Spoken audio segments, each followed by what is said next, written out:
خب اعوذ باللہ من الشیطان الرجیم بسم اللہ الرحمن الرحیم الحمد للہ رب العالمین وصلی اللہ علی محمد وآلہ الطاہرین اللہم صلی علی محمد فصل از مادہ تحصیل در اصل بمعنی بیرون آوردن مغز از پوست است. مولانا کلمات کے معانی بیان کر رہے تھے. آج کلمہ حصلہ جس کا مادہ تحصیل ہے باب تفعیل سے. ٹھیک، اصل میں اس کے معنی ہے کسی پوست سے اس کے مغز کو باہر نکالنا. جیسے مونگ پھلی توڑی آپ نے، ٹھیک، اس کا گودا، اس کا دانہ باہر نکالا، ٹھیک، یا بادام توڑی، بادام کا مغز باہر نکالا جو کھایا جاتا ہے. چھلکا ہوتا ہے، کھانے والی چیز ہوتی ہے جو کھائی جاتی ہے، اس کو کہتے ہیں مغز. ٹھیک، جو اوپر کا حصہ ہوتا ہے اس کو کہتے ہیں پوست، چھلکا. تو کہہ رہے ہیں کہ کسی مغز کو اس کے پوست سے باہر نکالنا، یہ اس کا اصل معنی ہے. سمجھ رہے ہیں؟ ہمچنین بے تصفیہ معادن و خارج کردن طلا و امثال آن سنگ معدن اطلاق می شود. یہ ایک معنی تھا کہ مغز کو اس کے پوست سے، اس کی کھال سے، اس کے چھلکے سے باہر نکالنا. اسی طریقے سے معادن کے تصفیہ کرنے کو اور زمین سے سونا نکالنے کو بھی مولانا کہا جاتا ہے. تحصیل یا حصلہ اس کے لیے استعمال ہوتا ہے. یا پتھروں کے نیچے سے جو معادن ہے مولانا، یعنی جو قیمتی اشیاء ہے زمین کے اندر یا پتھروں کے نیچے، اس کو باہر لانے کو کیا کہتے ہیں؟ حصلہ. یہ اس کے لیے بھی اطلاق ہوتا ہے. سپس درمانی وسیعی یعنی مطلق استخراج و مجزا ساختن بکار رفتے است. اس کے بعد اس کے معنی میں وسعت دی گئی اور اس کا اطلاق ہر طریقے کے استخراج اور ایک چیز کو دوسری چیز سے الگ کرنے کے معنی میں استعمال ہونے لگا. کلمہ حصلہ کہ جس کا مادہ تحصیل ہے، اس کا اصل اور وضعی معنی مولانا مغز کو اس کے چھلکے سے باہر نکالنا یا معادن وغیرہ کو جیسے سونا چاندی اس طریقے کی چیزوں کو زمین یا پتھروں کے نیچے سے نکالنے کے معنی میں تھا. لیکن پھر اس کے معنی میں گسترش اور وسعت دی گئی اور ہر طریقے کے استخراج کو، چاہے آپ مغز کو چھلکے سے نکالیں، چاہے معادن کو زمین اور پتھروں کے نیچے سے نکالیں، کسی بھی طریقے کی چیز کو باہر لانے اور اس کو ایک دوسری چیز سے جدا کرنے کے معنی میں استعمال ہونے لگا. آیت کریمہ میں کس معنی میں استعمال ہوا ہے؟ آیت کریمہ میں مولانا وہی جدا کرنا اور الگ کرنے کے معنی میں، خیر و شر کے درمیان کیا ہے؟ جدائی کے معنی میں ہے. سمجھ رہے ہیں کہ خیر کو شر سے جدا کیا جائے گا، یہ اس معنی میں ہے. حصلہ از مادہ تحصیل در اصل بمعنی بیرون آوردن مغز از پوست است. حصلہ مادہ تحصیل سے بنا ہے اور اصل میں اس کا معنی مغز کو اس کے پوست سے، چھلکے سے باہر لانا ہے. ہمچنین بے تصفیہ معادن، اسی طریقے سے معادن کے تصفیے کے معنی میں ہے، جو معادن کا تصفیہ کیا جاتا ہے. وہ خارج کردن طلا یا سونے کو باہر لانا. امثال ان السنگ معدن اطلاق می شود، اور اسی طریقے سے سنگ معدن کے اوپر اس کا اطلاق ہوتا ہے. سپس درمانی وسیعی، اس کے بعد اپنے وسیع معنی میں یعنی مطلق استخراج و مجزا ساختن، بغیر کسی قید و شرط کے ہر طریقے کے استخراج کو، باہر کرنے کو اور جدا کرنے کو یہ شامل ہوا، اور اس معنی میں بیکار رفع عکس استعمال کیا گیا ہے۔ بدل آئے مورد بحث، جس آئے کریمہ سے ہم بحث کر رہے ہیں، اس آئے کریمہ میں یہ لفظ استعمال ہوا ہے یا اس سے مراد لی گئی ہے منظور جدا سازی خیر و شر اس کے در دلہن ہفتہ، دلوں کے اندر جو خیر و شر پنہان ہیں، چھپے ہوئے ہیں، ان کو جدا کرنے کے معنی میں استعمال ہوا ہے۔ وہ معنی مراد ہے انسانوں کے دلوں میں جو خیر و شر پوشیدہ ہیں، چھپے ہوئے ہیں، ان کو ایک دوسرے سے باہر لا کر کے الگ کرنے کے معنی میں استعمال ہوا ہے۔ بدر آئے مورد بحث، جس آئے کے سلسلے میں بحث کی جا رہی ہے، منظور اس آئے کریمہ میں حصلہ سے مراد جدا سازی خیر و شر، اس خیر و شر کا جدا کرنا، الگ کرنا ہے کہ در دلہا نہفتے شدے، جو دلوں میں پوشیدہ ہے، چھپا ہوا ہے، عام از ایمان و کفر، چاہے وہ ایمان و کفر ہو، یا صفات حسنے و رذیلے، چاہے اچھے اور برے صفات، خصائل اور عادتیں ہوں، یا نیات خوب و بد، یہاں تک کہ جو اچھی اور بری نیتیں ہیں دلوں میں، وہ کہ در آن روز آنہا از یک دیگر جدا و ظاہر و آشکار می شوند، یہ ساری چیزیں اس دن یعنی قیامت والے دن ایک دوسرے سے الگ اور ظاہر و آشکار ہو جائیں گی۔ بہر کس بر طبق آن بے پاداش کی فر خود می رسد، اور ہر شخص اسی کے مطابق اپنے ثواب و جزا تک، ثواب و عذاب تک پہنچے گا، اپنے صلے تک پہنچے گا۔ جس کے دل کے اندر جو ہوگا اسی کی بنیاد پر اسے سزا یا جزا دی جائے گی۔ خیر ہوگا تو جزا ملے گی، شر ہوگا تو سزا ملے گی۔ ہمن گونے کی در آئے نوح سورہ تاریخ آمد اس، یوم تبل السرائر، تبل السرائر، در آن روز کی اسرار درون آشکار گردد۔ مولانا ابھی اپنی بات کی تائید کے لیے قرآن مجید سے ایک آیت کو دلیل کے طور پر پیش کر رہے ہیں، کہہ رہے جیسا کہ سورہ مبارکہ تاریخ کی آیت نمبر 9 میں ارشاد ہوا کہ یوم تبل السرائر، کہ اس دن تمام اسرار، تمام راز جو دلوں میں ہیں، وہ سارے کے سارے مولانا ظاہر ہو جائیں گے۔ تعبیر بھی یوم دن و تکیے بر ان معنی کی خداوند در آن روز از اعمال و اسرار مکنون دل ہائے آنہا باخبر است، با ان کی میدانیم خدا ہمیشہ از ان مسائل آگاہ می باشد، بخاطر آن است کی آن روز روز جزاس و آنہارا بر اعمال و عقائد شان جزا می دہد۔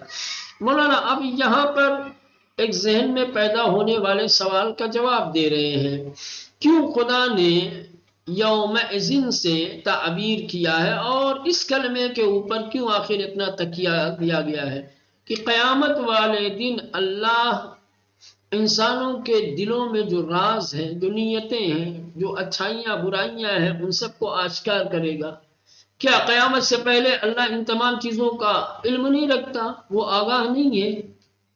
اگر خدا ہر وقت انسانوں کے اسرار سے، رموز سے، ان کے راز سے، ان کی خفیہ باتوں سے، نیتوں سے آگاہ ہے، باخبر ہے، تو یوم اذن کیوں کہا؟ مولانا اس کی وجہ صرف یہ ہے کہ چونکہ وہ دن جزا کا دن ہے۔ کیا ہے وہ دن؟ جزا کا دن ہے، اور انسانوں کے عقائد اور ان کے اعمال کی جزا اس دن ملنے والی ہے، اس لیے کلمہ یوم اذن پر تکیہ کیا ہے۔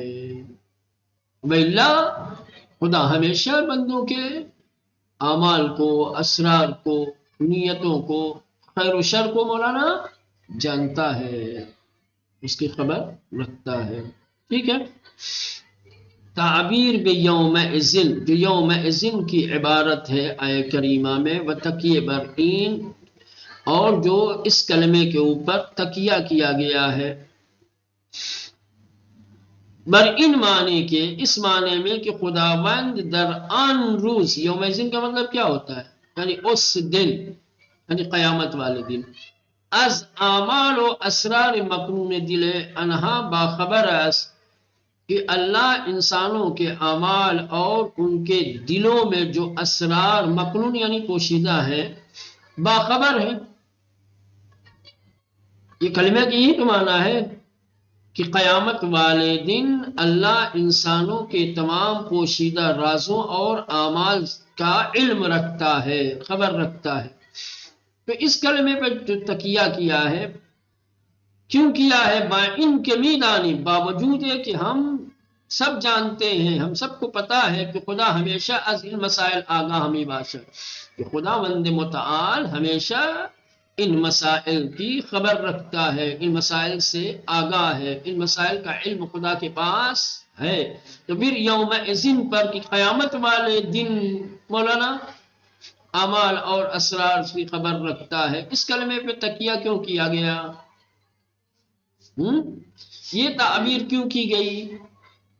اے جواب ہے بخاطر آنس کی، یہ تعبیر اس لیے ہے کہ آن روز، وہ دن کہ جس دن اللہ انسانوں کے دلوں کے راز اور ان کے اعمال کو ظاہر کرے گا، وہ دن روز جزا سے، وہ قیامت والا دن مولانا جزا کا دن ہے، صلے کا دن ہے، بدلے کا دن ہے، وَآنَهَارَ بر اعمال و عقائد شان، اور اللہ اپنے بندوں کو ان کے اعمال اور ان کے عقائد کی جزا جزا دے گا، صرف اس لیے کہ چونکہ قیامت والا دن اعمال اور عقائد کی جزا کا دن ہے، انسانوں کے عقائد اور اعمال کو دیکھ کر اللہ جزا دے گا، اس لیے کلمہ یوم ازن سے تعبیر کیا ہے۔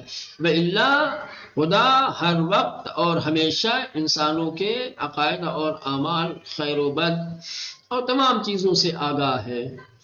به گفته بعضی از مفسران این تعبیر مانند آن است که کسی در مقام تهدید به دیگری میگوید سأعرف لك امرک۔ مولانا بعض مفسرین نے کہا ہے کہ اس آیہ کریمہ میں تعبیر یوم ازن ایسے ہی ہے جیسے کسی کو ڈرانے کے لیے کہا جائے کہ ٹھیک ہے بیٹا وقت آنے دو پھر بتاتا ہوں تم نے کیا کیا کیا ہے۔ سمجھ رہے ہیں؟ یہ مقام تحدید میں ہے، خبردار کیا گیا ہے، ڈرایا گیا ہے، ٹھیک ہے کر لو جو کرنا ہے ہوا ہے نا۔ آئے گا ایک دن جس دن تمہارے اعمال کو ظاہر کر دوں گا، تمہارے راز کو اشکار کر دوں گا، یہ بالکل ایسے ہی ہے۔ بے گفتے بعضی از مفسران، بعض مفسرین کے قول کی بنا پر ان تعبیر مانند آنس کی، یہ جو تعبیر ہے یوم ازن والی وہ ایسے ہی ہے کہ کسی در مقام تحدید بے دیگری می گویا، جو مقام تحدید میں ایک دوسرے سے کہتا ہے، ایک دوسرے کو ڈرانے کے لیے کہتا ہے، کیا کہتا ہے؟ سأعرف لك امرک، ان قریب میں تمہارے فعل کو مولانا معرفی کر دوں گا، تمہیں بتا دوں گا کہ تم نے کیا کیا کیا ہے۔ بے زودی عملت را بے تو معرفی خواہم کر، ان قریب بہت جلد میں تمہارے عمل کو تمہیں بتاؤں گا، معرفی کروں گا، گنواؤں گا کہ کیا کیا کیا ہے تم نے۔ در حال کہ ہم امروز دن چین معرفی موجود ہے، جبکہ مولانا وہ چاہے تو اسی دن معرفی کر سکتا ہے کیونکہ اس کو خبر ہے، جو بعد میں بتا سکتا ہے اور جو بعد میں بتانے کی دھمکی دے رہا ہے، اس کا مطلب یہ ہے کہ وہ ابھی بھی جانتا ہے، وہ چاہے تو ابھی کر سکتا ہے لیکن ڈرا رہا ہے، ابھی اس کو مہلت دے رہا ہے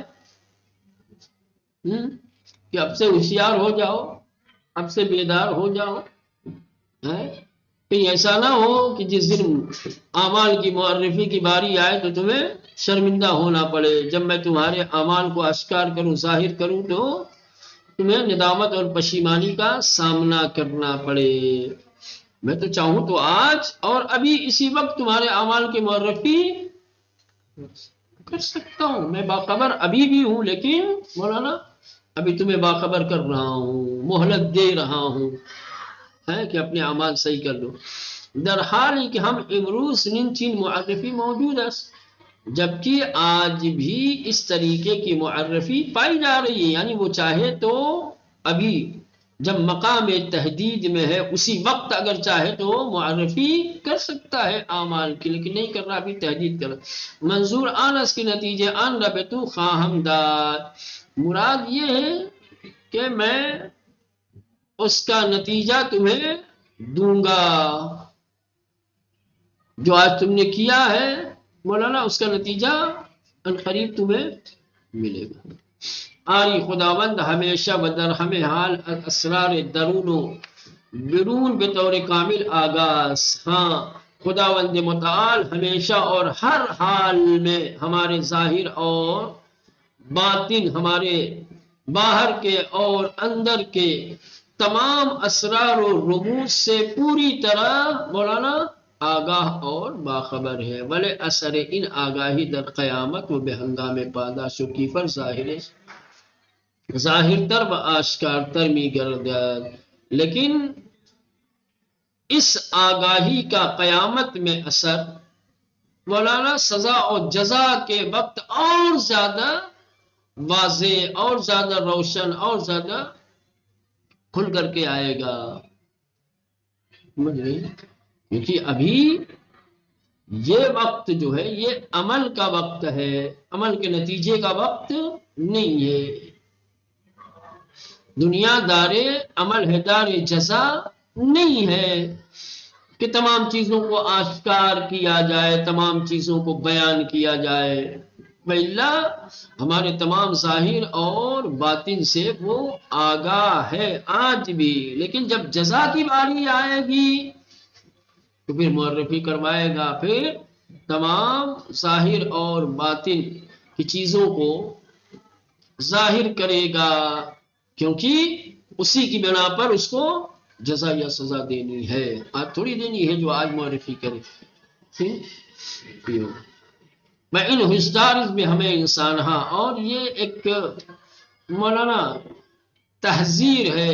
ہوشدار، ہوشدار کہا جاتا ہے فارسی میں مولانا ہوشیار کرنا، باخبر کرنا. تمام انسانوں کو ہوشیار کیا گیا ہے، تمام انسانوں کو خبردار کر دیا گیا ہے کہ اگر بے راستی بے آن روز بے ایمان داشتے باشن صد نیرومندی درمیان آنان و گناہان ایجاد میں کند.